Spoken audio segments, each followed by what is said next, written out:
Muy buenas a todos, bienvenidos a otra edición de Políticamente Incorrecto con Rubén Gisbert.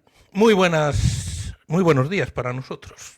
Muy buenos días, Pablo. Un verdadero placer estar otra vez de nuevo aquí en tu casa. Pues han pasado bastantes cosas desde la última vez que estuvimos. Entre otras, pues el asesinato del ayatolá Khamenei y todo lo que ha venido después. Como siempre, se habla, como se habló con Maduro también, de salvar al pueblo iraní, a las mujeres iraníes en este caso.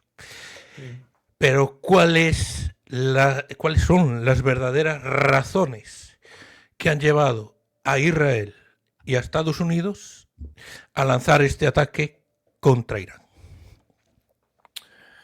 Bueno, yo creo que cualquier persona sensata y medianamente objetiva no puede dudar de cuáles son las razones y qué es lo que se persigue con esta guerra, no con este ataque, ya con una guerra, ¿no? En el momento en el que ya no pasa solamente como en la guerra de los 12 días o como el accidente de helicóptero de hace un año y medio del presidente Raisi, sino que directamente ya se va por la figura de Ali Khamenei, se acaba con la figura de Ali Khamenei. Se bombardea un colegio asesinando a 183 niñas con un lapso de diferencia de 40 minutos. El primero se bombardea el colegio infantil femenino lleno de niñas. Se espera 40 minutos para que acudan los medios de rescate y las familias, que en este caso eran militares de una base cercana de esas niñas, y se vuelve a bombardear para aumentar, ¿no?, el daño. Que por cierto es una cosa que hacía la banda terrorista ETA. Es una práctica que habitualmente hacían los grupos terroristas. En el momento en el que se actúa con este grado de lesividad, lo que se busca por parte de los promotores de estos ataques es generar una reacción irreversible. Es decir, que no se pueda decir, uy, pues no ha pasado nada, o contestamos aquí, o como pasó en la guerra de los 12 días, un ataque cosmético. Yo creo que Israel tiene claro que tiene muy poco tiempo para asegurarse llevar a Estados Unidos a lo que siempre ha deseado, que es un conflicto generalizado a gran escala en la zona de Oriente Medio. Es lo que Netanyahu ha buscado desde que, Donald Trump lleva un año y medio en la presidencia, ha visitado 11 veces la Casa Blanca, siempre sin ser invitado y sin autorización previa.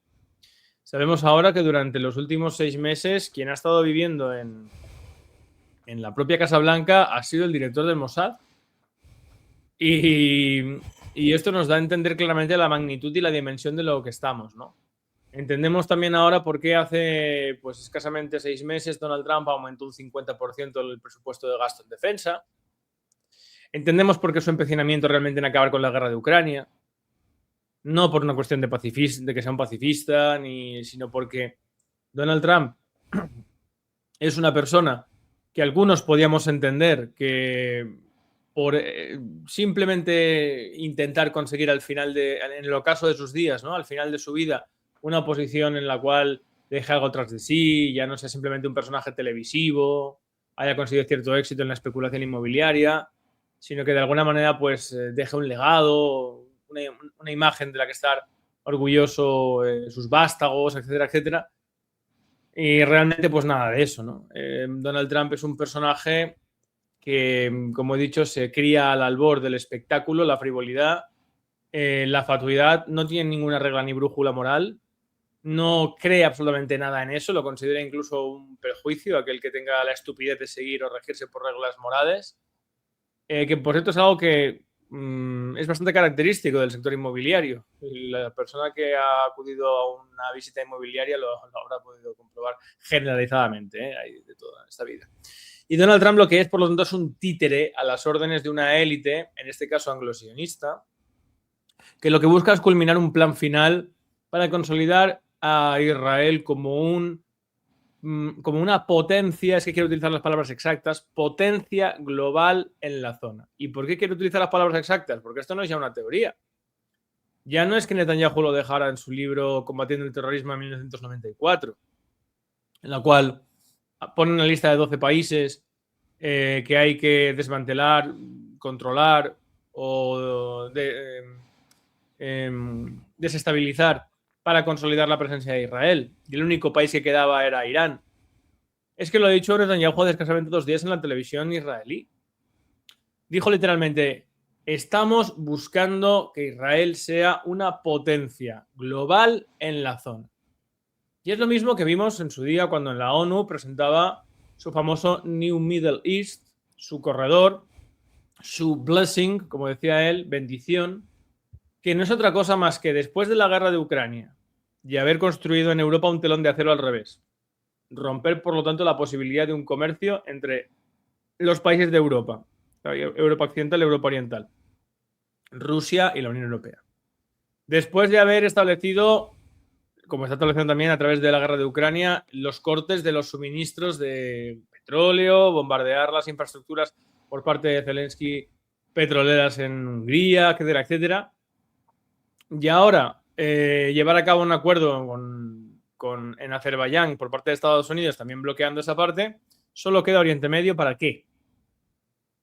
Pues para que el único camino, el único corredor, la única vía que exista para el comercio entre Oriente y Occidente, el dominio geográfico de la historia, del eje geográfico de la historia que definió uno de los mayores teóricos geopolíticos que ha tenido la historia, que es Halford Mackinder, en su libro de 1943, pase forzosamente por la península arábiga.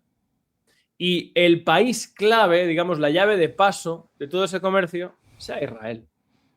Eso es al final lo que se busca, esa es la finalidad.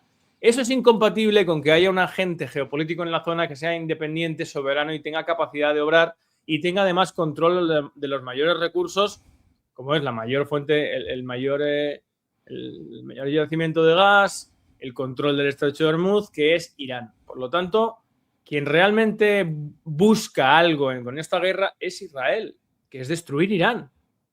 Y si puede incluso llevarse por delante las monarquías del Golfo Pérsico. Desestabilizar toda la zona y consolidarse él como el único agente capaz de garantizar los intereses económicos occidentales en la zona. ¿Qué es lo que está buscando? De manera obsesiva Netanyahu desde, Israel, pero particularmente en estas últimas 2 décadas, Netanyahu y las facciones, digamos, ya prácticamente terroristas del sionismo. Ojo, no lo digo yo, lo decía la propia legislación israelí hace 25 años, que a los caraitas, que es la facción más extremista del sionismo, a la que pertenece Ben Gvir, el ministro de Seguridad, los calificaba como terroristas. Este es el tipo que dice que escupir a los cristianos es una costumbre judía. Son sus costumbres. Es el tipo que hace nada dijo que gracias a él los presos de palestinos, muchos de ellos niños, habían muerto de inanición en las cárceles porque les había quitado el derecho a comer, a agua, a pasear. Ese es el tipo de personas que están ahora mismo dirigiendo esta locura, ¿no? Entonces tienen a un presidente que tienen cogido por, ya saben por donde no le da el sol, ya sea por el caso Epstein o por la necesidad permanente que tienen del apoyo en el AIPAC, el lobby israelí que hay tan fuerte en Estados Unidos. Y ahora mismo estamos en un momento en el que se ha llegado a una posición en la que no es que... Esto no es sorpresa. O sea, esto no es que alguien se pueda sorprender o decir ¿qué es lo que ha pasado? Porque el Pentágono y los expertos, digamos, militares de Estados Unidos decían claramente que lanzarse contra Irán era una locura. Que para Estados Unidos es una locura. Yo entiendo que hay mucha propaganda. De hecho, esto nos ha obligado a algunos a tomar mucho más partido por las posiciones que defendemos. Me refiero a los patriotas, a los que queremos ver en algún momento alguna posibilidad de que España se vea liberado de todo este yugo en el cual nos han metido durante 45 años, de la OTAN, la Unión Europea, etcétera. Y el sionismo que tenemos en España está muy bien consolidado, es muy fuerte, tiene agencias como ACOM, personajes que son de los más influyentes y los que más pasta tienen, como Hutchwell. Luego hay otros que son más payasetes, ¿no? Pero también tienen contactos, como es Barsavsky, que me ha puesto a mí en la diana como el número 1, el mayor antisemita a perseguir, en este caso, el mayor peligro para el sionismo en España, dijo que era yo. Hace nada, en una publicación, ¿no? Y hay mucha propaganda porque hay mucha gente cobrando a través de agencias de esta gente, como son Extem, como son Blackcube, bots que mandan a insultar, etcétera, etcétera. Pero como decía el sabio, los hechos son testarudos. Y la realidad es que si hacemos una sencilla pregunta, pues a pesar de la propaganda y de todo el dinero del mundo y de todo el poder, cualquier persona sana mentalmente no puede responder a otra cosa que es: ¿qué ha ganado Estados Unidos con todo esto? Desde hace un mes y 9 días que empezó todo esto a hoy, ¿qué ha ganado? Nada, todo lo contrario. Empezó una guerra en el momento en el que convenció a Ali Khamenei, por segunda vez después de traicionarles en la guerra de los 12 días, de llegar a un acuerdo en los que los iraníes habían dicho que sí a todo, porque Irán estaba en una posición muy comprometida a nivel de sanciones, aislamiento internacional, Rusia está con su guerra en Ucrania, China sí está pues estableciendo la ruta de la seda y haciendo ferrocarriles y túneles y tal, pero Irán está en una posición muy complicada en la que necesitaba de alguna manera un respiro económico. Aprovechan el momento en el que aceptan aceptan el trato, aceptan plegarse a las exigencias de Estados Unidos para atacarles. Y ahora, en vez de tener un Irán como tenían en su momento, arrinconado, aislado y prácticamente pues cercado y con una economía bastante precaria, tienen un agente geopolítico en la cual la gran mayoría de países del mundo están viendo un ejemplo. Un ejemplo de independencia, de libertad, de soberanía. Y Estados Unidos está perdiendo $1.000 millones al día. Está perdiendo su credibilidad respecto a los principales países que sostienen la deuda de Estados Unidos a través del sistema petrodólar. Recordemos, o para los seguidores de tu audiencia que no lo sepa, que Henry Kissinger en su momento llega a un pacto con las monarquías del Golfo Pérsico, Bahrein, Qatar, Arabia Saudí, y les dice: bueno, fíjense, nosotros les damos a ustedes seguridad y entran dentro del club como socios preferentes, por así decirlo, de los que establecemos el orden mundial, a cambio de que ustedes compren y vendan el petróleo en dólares. Y las ganancias las inviertan en Estados Unidos, en inversiones. Claro, este pacto se ha visto que era falso. Estados Unidos ha permanecido no solamente impasible ante la destrucción de países que, como Emiratos Árabes, ahora están bordeando la ruina. Qatar ya no quiere ni que les miren. O sea, ahora mismo estos países se han quedado en bragas, les han destruido todo. Por eso las consecuencias de esta guerra, aunque se pare ahora mismo, se llega a un acuerdo de paz. Claro, Christine Lagarde ha dicho que vamos a pasar en Europa años duros. Se calcula, según Bloomberg, que van a tardar 2 años en reconstruir todo lo destruido. 2 años. Donde no va a fluir el gas, no va a fluir el petróleo, no se van a poder generar hidrógeno a través del tratamiento del gas, que es necesario para los nitratos, para los fertilizantes. Hoy en día no puede alimentarse la población mundial si no es mediante el procedimiento de agricultura industrial que requiere forzosamente los fertilizantes. Y de los 4 mayores productores de fertilizante del mundo, el primero es China y Rusia, que han dicho: dejamos de vender. El 40% del fertilizante del mundo lo produce Rusia. Y ha dicho que deja de vender porque lo necesita para asegurar la alimentación de sus ciudadanos. China igual. ¿Cuál es el tercero? Qatar. Que está, pues todos sabemos cómo está Qatar. ¿Cuál es el cuarto? Arabia Saudí. Va a haber una crisis alimenticia.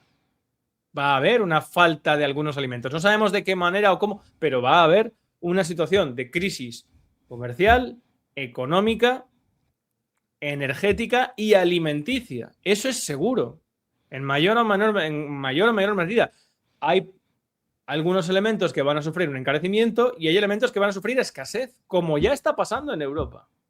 Aquí, en España, lo vamos a ver menos, podemos hablar después, porque Pedro Sánchez además está aprovechando muy bien la situación, que es una cosa que a él se le da muy bien. Pero para responder en definitiva, bueno, y no solamente eso, Estados Unidos ha perdido, repito, $1.000 millones al día, el crédito del sustento de su sistema económico con sus socios que ya le ven de manera escéptica como el ¿qué hago tratando con este señor y obligándome a comprar en dólares? Podría estar haciéndolo en yuanes y entra en la ruta de la seda. Cuando ya teníamos estos países del Golfo Pérsico mirando de reojillo a los BRICS de manera muy tentadora, porque China no es como Estados Unidos. Es un trato bilateral. Y por último, Estados Unidos ya no es ese abusón del patio del colegio con el que nadie se atreve a meterse porque te puede meter un yoyazo y a tomar por el culo. Irán ha demostrado que de manera relativamente fácil se puede doblegar y contener el avasallador, ¿no? Hasta ahora, militarismo norteamericano. Los 2 portaaviones que han mandado han tenido que mandar a tomar por el culo. Algunos de ellos se llevan un buen pepinazo. De manera relativamente económica, con misiles y drones. Y con una preparación de 30 años, eso sí, por supuesto. Por lo tanto, Estados Unidos no ha ganado nada. Todo lo contrario. Lo ha perdido todo. E Irán, en cambio, se ha consolidado como una potencia en la zona, como un agente serio, ha tomado el control de Hormuz, algo que no estaba planteado ni siquiera sobre la mesa antes de la guerra, algo que ha dicho que no va a renunciar, porque ve que es su garantía a futuro para que no la toquen, además de otras cuestiones. Y Estados Unidos ha generado un descrédito internacional de su posición como garante del orden mundial, como hegemón, de sus principales socios para mantener el sistema petrodólar y la deuda norteamericana, y además la pérdida económica fuera de lo que le han destruido en la zona, todas las bases. Se calcula que han perdido casi 50.000 millones de dólares, con radares, con instalaciones, etcétera, etcétera, ¿no? Así que bueno, ahora estamos en un momento de como semialto el fuego, que realmente quienes lo han promovido han sido los chinos. Antes de ese famoso... Otra cosa importante es que estamos en un momento en el que el presidente de Estados Unidos dice a bombo y platillo a todo el mundo que él está dispuesto y tiene la legitimidad para cometer un genocidio. Dice, no, si no abren Hormuz, cosa que estaba antes de la guerra, es decir, ahora el objetivo ya no es las armas nucleares ni los misiles y tal, no, ahora la guerra es abrir Hormuz. Coño, pero si tenías Hormuz abierto antes de la guerra. Se cierra Hormuz como castigo o represalia por haber realizado el ataque de esa manera. Y ahora el objetivo es abrir Hormuz. Pues que no han conseguido esos objetivos. Se han llevado, no una sorpresa, porque realmente esto, los que estamos pendientes de agencias norteamericanas, como por ejemplo la RAND Corporation, que es una agencia de análisis militar que avisa de que tiene informes del Pentágono, que avisa de estas cosas, y algunos nos interesamos por estas cosas y las seguimos. Sabíamos que esto iba a ser así. Irán no es Venezuela. Y en este caso concreto, pues claro, como Donald Trump, ya sabemos por parte de algunos agentes del Pentágono, que es incapaz. O sea, todos los días el presidente tiene un informe de los servicios de inteligencia y seguridad en la mesa, en el Resolute, en el del despacho. Todos los días. Donald Trump no los leía, ni los lee. Porque es incapaz de concentrarse para poder leer algo que no sea un TVO. Esto lo han dicho propios miembros del Pentágono. Entonces pidió que le hicieran un vídeo. Que en vez de ponérselo por escrito, que le hicieran un vídeo. Pero tampoco tiene la capacidad para concentrarse el tiempo suficiente para atender a toda la información que requieren que procese para tomar una decisión. Entonces, dijo que tenía que ser un vídeo de 3 minutos. No. Tú en 3 minutos, ¿cómo vas a resumirle al presidente de Estados Unidos todo lo que está pasando en el mundo que tenga que ver con China, con India, con la guerra de Irán, con Venezuela, con tal? Claro, así que ¿qué le pondrán a Donald Trump? Pues yo qué sé, le pondrán así, por eso sale él a dar discursos y dice, ¡guau! Hemos destruido esto, estamos golpeándoles muy fuerte, porque será lo que verán los vídeos. Le pondrán vídeos en los que ve explosiones y él dirá, hostia, o sea, ese es Donald Trump. Ese es el problema. Que incluso, o sea, esto no es una cuestión de ser antiamericano, es que incluso las personas más serias y los servicios de inteligencia realmente que procesan y te dan información seria y sopesando y ponderando las situaciones, no están siendo atendidos por parte de la administración de Estados Unidos. Así han tenido que destituir a los 12 mayores generales del ejército y al jefe del Estado Mayor. Y bueno, y uno directamente, el jefe de seguridad, se ha ido. Ha dicho, yo no quiero saber nada de esto, hasta luego. Porque están viendo que Estados Unidos está adoptando una serie de decisiones ahora mismo y metiéndose en un berenjenal que va a perder, o sea, va a disolver Donald Trump en el final, en el ocaso del imperio norteamericano, va a disolver los últimos puntos que podían garantizar que Estados Unidos pudiera mantenerse como un agente geopolítico de igualdad respecto a China. Por eso, antes de este ataque en el que Donald Trump decía que sí, que iba a borrar una civilización del mapa, decía Donald Trump, coge y Israel bombardea la línea de ferrocarril entre Irán y China, que es el gran interés de China. China no es idiota. Los chinos siguen un principio confuciano que es no interrumpas a tu enemigo mientras está cometiendo un error. Por eso los chinos no están como todo el día Donald Trump lanzando exabruptos ni no, lo que están haciendo es calculando muy bien, y China ya en su momento logró la victoria de los talibanes en Afganistán y en Turkmenistán. Ahora está apoyando fuertemente a Irán y está, al igual que está haciendo con Rusia en silencio, pero día y noche, construyendo una serie de corredores, autopistas, gasoductos, oleoductos que van hacia Rusia y van hacia Irán y van hacia la mayor fuente de gas y de petróleo del mundo. Y eso lo está haciendo China calladita. Si consigue culminar con esto, nos encontraremos que el país más productor del mundo, tecnológicamente más avanzado del mundo, encima tiene acceso voluntariamente a las dos mayores fuentes de energía y de recursos naturales del mundo. Y eso es lo que China sabe que cuenta al final de la partida. Entonces, cuando Israel empieza a atacar el ferrocarril, le dice, espérate un momento, acepta, es Estados Unidos el que le manda un plan de 15 puntos o una solicitud de 15 puntos, que los iraníes llevan 2 semanas diciendo que no hay nada que negociar con vosotros ya. ¿Cómo voy a negociar con vosotros? Si por 2 veces me habéis sentado en la mesa y las 2 veces que he dicho sí, me habéis atacado y apuñalado por la espalda. Es que en una semana, cada vez que ha mandado un negociador, se lo ha cargado Israel. Se hace pillar 3 negociadores en una semana, Israel. No hay nada que negociar. Esto es lo que hay. Si queréis, bien. Y si no, pues atended a las consecuencias. Venga. Reventarnos. Aquí estamos. Ante la mirada del mundo. Borrar una civilización del mapa. A ver qué pasa.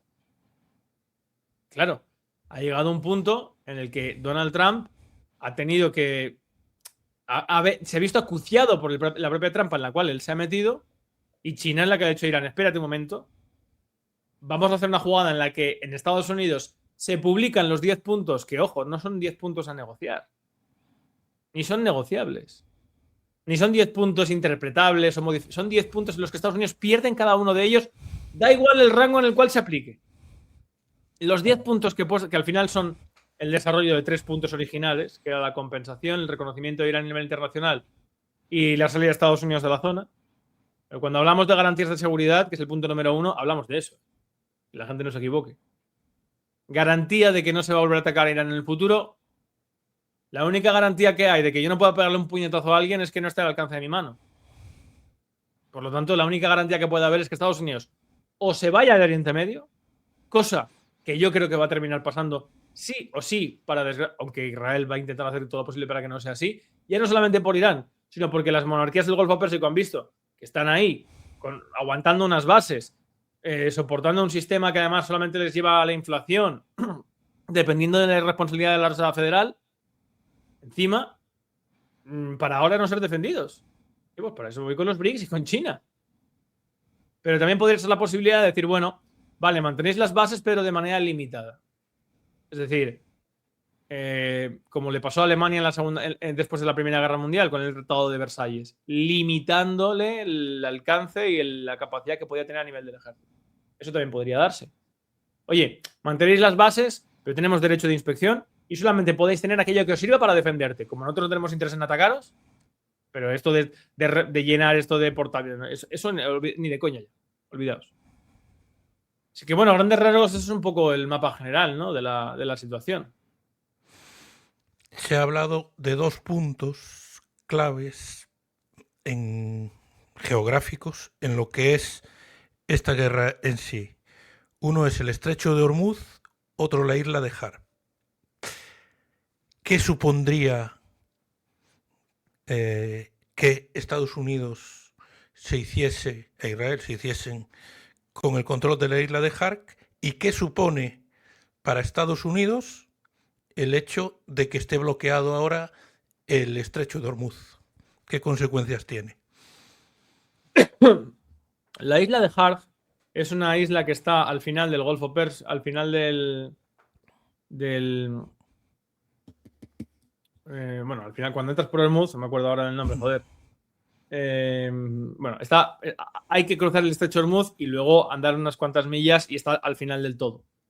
Es la fuente de extracción del 90% del petróleo de Irán. Tiene unos grandes depósitos, está en medio del... joder, me acuerdo ahora. Bueno, está en medio del Golfo Pérsico y es un punto clave económico y de recursos para Irán. Estados Unidos no puede tomar la isla de Harp. O sea, yo no sé quién estaba planteando esa posibilidad, o sea, se está planteando, se está diciendo, pero yo creo que es una medida de distracción. Porque los iraníes antes hunden en el fondo del mar la isla de Harp y pueden hacerlo antes que dejarla a los norteamericanos. O sea, antes borran del mapa la isla que se la dejan a los norteamericanos. Si el otro día, el viernes pasado, en una operación que ya sabemos que era para intentar llevarse el uranio de una central nuclear, nos tuvieron que contar una historia que ni el guionista de Rambo se hubiera atrevido a tanto. Un piloto, un comandante que es derribado, herido, y recorre 170 kilómetros en 24 horas, sube una montaña de 2.600 metros de desnivel, se esconde ahí, le faltó decir, y cazó un jabalí para hacerse un traje, y cuando lo encontraron ya prácticamente se había mezclado entre los indígenas. Bueno, realmente lo que fueron allí a una operación especial, a los Navy SEALs, esta gente, ¿no? A una operación de las fuerzas especiales, perdón, y se llevaron un pepinazo cuando ya estaban aterrizados y tuvieron que ir a rescatar o cuerpos o a los que habían quedado por ahí una vez aterrizados. Y la historia que nos han contado es una auténtica patraña, porque lo que se pretendía con ello era intentar vender, no, mira, ya tenemos el uranio, ya hemos conseguido quitarle a Irán la capacidad, tener un pretexto para salir de esta, que es un poco lo que yo creo que quiere Donald Trump. Hormuz, esto es una cosa que vengo explicando años. En la guerra de los 12 días hay mucha gente, no tienes ni idea, porque si cierran Hormuz perjudican a China. Bueno, pues que vamos a ver. La gente se piensa que la única manera de cerrar Hormuz es, no sé, poner una cadena, como el Imperio Otomano hacía en su momento, ¿no? Para acceso al Mar Negro. No, tú puedes hacer un paso selectivo, que es lo que está haciendo Irán. Pasa todo barco que no pertenezca ni a Estados Unidos ni a Israel, ni sea contratado por ellos, ni aliados o que estén colaborando con los que nos están atacando. Ya está. No hace falta. Si tienen drones para aburrir, se calcula que tienen 15.000 misiles todavía. Después de todo lo que ha pasado, 15.000 misiles y 40.000 drones. Fijaos Donald Trump los primeros días. No, que ya se puede pasar por Hormuz. Hubo un capitán, un barco que dijo, mira, Donald Trump ha dicho que se puede pasar. Pues venga, contramaestre, para adelante. Pum, pepinazo, a tomar por culo el barco. Por hacerle caso a Donald Trump. Entonces, el estrecho de Hormuz es un paso que forzosamente tiene que ser controlado por los países en la zona, que solamente pueden ser Omán, está a un lado del quicio, o Irán. Y no se puede controlar militarmente mediante una invasión, que mucha gente que dice, no, van a invadir. Yo creo que sería una auténtica carnicería. O sea, fuera de la idealización del desembarco de Normandía, que tampoco fue así, como uno lo pinta, pero bueno, hay que pintarlo de manera más recrudecida para que sea todavía más heroica, ¿no? Yo creo que las imágenes iniciales del Salvar al Soldado Ryan se quedarían cortas comparado con lo que se vería si se atreven a intentar poner pie sobre el terreno. Aparte de el componente, digamos, moral y social que se ha visto de Irán, ¿no? Que eso ha despertado. O sea, a mí, desde luego, salvando las distancias totalmente con el régimen iraní, me produce admiración. Coño, gente que está dispuesta a dar su vida por los suyos y por su país y por su patria. Y prefiere morir antes que convertirse en esclavo de sus enemigos. Claro, eso en Europa no lo podemos ni entender porque estamos en la vertiente totalmente opuesta, ¿no? Pero eso es lo que hace una nación ser grande. Y hablamos del final de una nación con 1.500 años de historia, 96 millones de personas, 5 veces más grande que Irak, y con una geografía endiablada. ¿Te quieres meter ahí? Buena suerte. Se habló de una invasión terrestre, pero la orografía parece que lo hace prácticamente imposible. No, me hace gracia porque tuvimos a un general del ejército español en televisión Dávila. que se atrevió a dar hasta la fecha. Además, en base a la luna llena, a la luna rosa, como si esto fuera la guerra del Peloponeso, como si no hubiera gafas de visión nocturna. O sea, ese día está nublado por lo que sea y a tomar por culo la operación, ¿sabes? Y este señor dijo que iba a ser el 2 de abril, dijo en televisión. Claro, o sea, son cosas que dices, a ver, yo esto puedo entenderlo que pase en una conversación de un bar o incluso en algún canal de YouTube así muy pro-atlantista y tal. Pero coño, que sea ya no en uno, en todos los medios de comunicación españoles y europeos que estén, bueno, plagados por esta escombrera de propagandistas que no tienen ni puta idea de nada. Yo no soy experto militar, yo soy analista geopolítico, activista y abogado. Pero coño, cuando voy a tratar un tema, voy a buscar fuentes y trato de tratar el tema de manera objetiva, con datos, para no hacer el ridículo. Más que nada. Y trato de hacer análisis objetivos. Otra cosa es que sea neutral. Yo no soy neutral. Obviamente. Yo defiendo en primer término la soberanía e independencia de España y todo lo que pueda favorecerlo, pueda favorecerlo. Pero lo que no puedo hacer es inventarme una realidad que a mí me gustaría. Pues eso es lo que hace esta gente, ¿no? ¿Por qué? Porque sabe que lo importante aquí es mantener a la gente engañada y que no se haga preguntas. La gente ahora va a ponerle diésel al coche. Hostia, 2 pavos 10. Claro, los que me siguen a mí, pues desde diciembre, que ya lo dije, ya como yo llenaron la caldera, ¿eh? Y ya tenemos guardaditas algunas cosas y hemos evitado la subida de algunas historias, porque yo no, por ejemplo, no soy como Alberto Iturralde, mi buen amigo, que cotizo, que no operó en bolsa, pero sí había elementos claros para decir, oigan, tomen estas medidas porque pueden pasar cosas con total seguridad, ¿no? Pero bueno, así estamos. ¿Y la postura de Europa? Y Bueno, sobre todo la de Pedro Sánchez, que ha sido muy discutida por el señor Trump. Pedro Sánchez no es idiota. Pedro Sánchez hará muchas cosas. Es un mentiroso, es el tío, o sea, es una persona totalmente centrada exclusivamente en su beneficio y su trayectoria política. No tiene sentido del deber, ni tiene sentido de la nación, ni del honor, ni de o sea, no pensemos que Pedro Sánchez es un idealista, pero es un tío hábil, inteligente.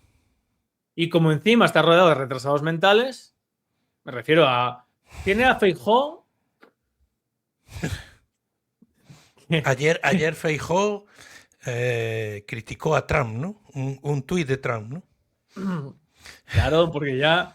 En fin, tiene a Feijóo. El problema es que, claro, como a través de Ayuso, que es la chica de Hatchwell en España, el PP está totalmente infectado del mayor sionismo que tenemos en este país, esa COM, pues Feijóo tampoco, pero claro, y ya directamente tienes a la sucursal del Mossad, de Abramscal y compañía, con el tipo este que vive en un bar, Germán Terch y el otro, que esos tienen directamente que intentar driblar con su esquizofrenia. Es que no tiene otra, porque tener en cuenta que Abascal tiene que intentar contentar al patriotismo al mismo tiempo que obviamente pues es bueno y se porta bien con Israel, ¿no? Que es el final que está detrás del partido Vox, igual que Milei. Entonces, Pedro Sánchez esto lo aprovecha, pero vamos, Pedro Sánchez está incluso gustándose ya. Hoy se ha permitido incluso criticar a Netanyahu con el tema del Líbano.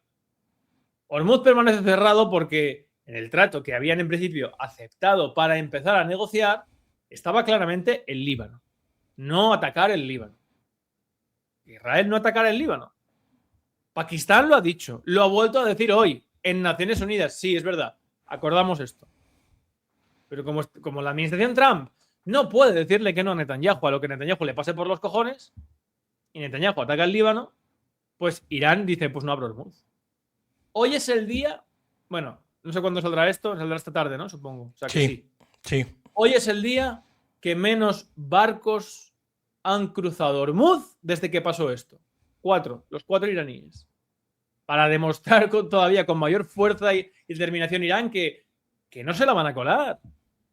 Que esto ya que se acabó. Que la era en la que Estados Unidos y Israel engañaban y mentían y que eso ya no va a pasar. Pues bueno, pues eso obviamente está dando un clima internacional en la cual Pedro Sánchez ha visto algo muy hábilmente desde el principio. Las consecuencias de esto para Europa van a ser un desastre. Van a ser una tragedia. Los más damnificados de todo esto son Europa. ¿Por qué? Porque Europa no produce. Europa no tiene, ya no digo a nivel industrial, ni a nivel Volkswagen despidiendo 50.000 empleados, empresas quebrando, mudándose, deslocalizándose. No. Europa depende de la compra de gas, depende de la compra de petróleo, depende de los fertilizantes y no tiene capacidad de autoabastecerse de nada de esto. Depende de otros países como China, como Rusia, como tal, que obviamente ante la situación de crisis lo primero que van a hacer es garantizar su suministro.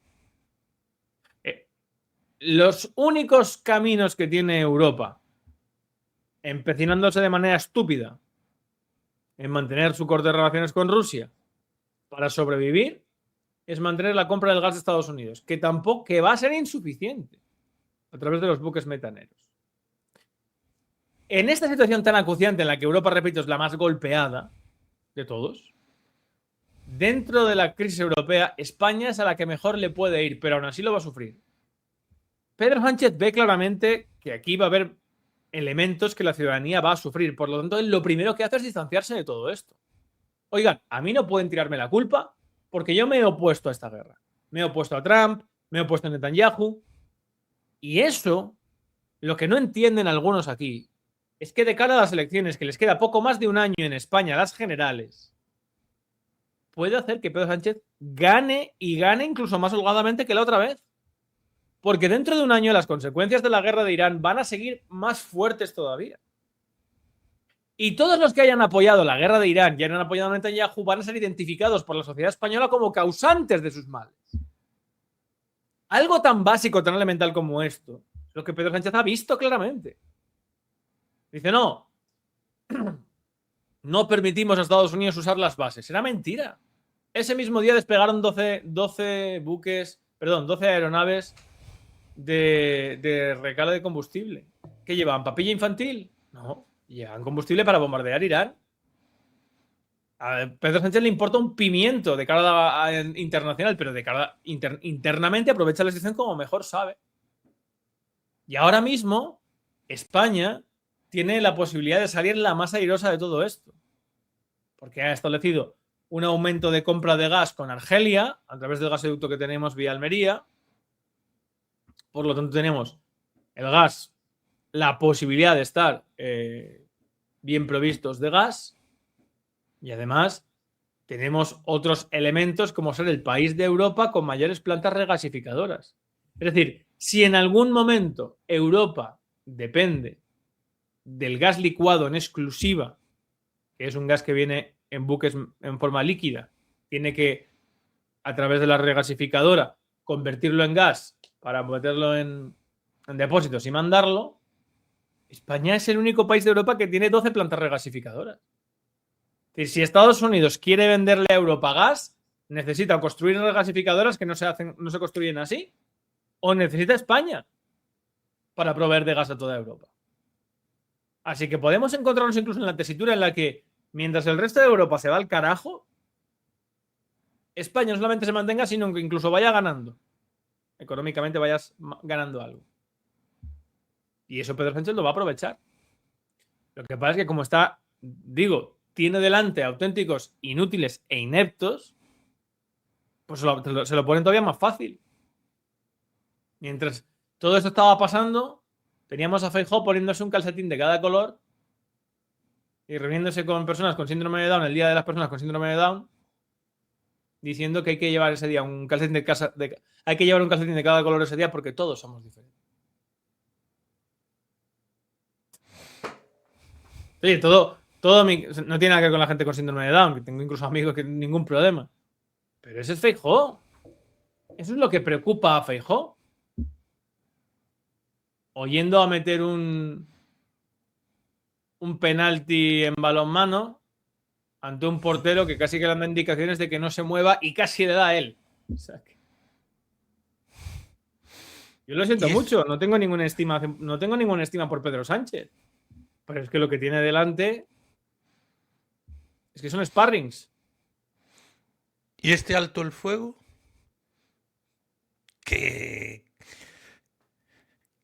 ¿A dónde va a llevar? ¿Y a dónde va a llegar? ¿Tiene algo? Esto es una guerra. Esto es una guerra que ha tenido una batalla, por así decirlo, ¿no? Y ahora se ha querido dar por concluida una batalla, pero ahora va a venir otra. Y lo ha dicho el propio Israel. Que sus objetivos todavía están por cumplir. Y en cualquier momento pueden reanudar los ataques. ¿Cuáles son sus objetivos? Destruir Irán. Entonces, este alto el fuego es un alto el fuego que Irán ha aceptado exclusivamente con unas condiciones que al mínimo incumplimiento ellos no van a pasar por el aro, como está pasando con Hormuz. Pero realmente quien ha querido este alto el fuego ha sido China. Porque hay un principio en política y en la vida que, como muy bien dice Sun Tzu en el arte de la guerra es una contienda moral que se gana en los templos antes que en los campos de batalla. Tú requieres de un complemento de justicia, de moralidad, de corrección. Necesitas forzosamente que tengas una aprobación del resto de autoridad, que vean que estás actuando en la guerra en defensa de algo. Y eso es lo que está pasando ahora mismo. Se está viendo que Estados Unidos no está defendiendo nada, ni siquiera sus propios intereses. Los intereses de una élite en Wall Street, en la City de Londres, que son además los que han generado y han creado el Estado de Israel y el sionismo. Y eso viene aparejado de la pérdida de crédito internacional, crédito entre sus aliados, y yo creo que esto va a volver a estallar, si no dentro de horas, dentro de muy poco. Pues lo veremos, porque tiene pinta de que no va a acabar aquí. Muchas gracias, Rubén, por acompañarnos hoy, y hasta la próxima edición de Políticamente Incorrecto con Rubén Gisbert. Un abrazo, fuerte abrazo. Y a tu audiencia.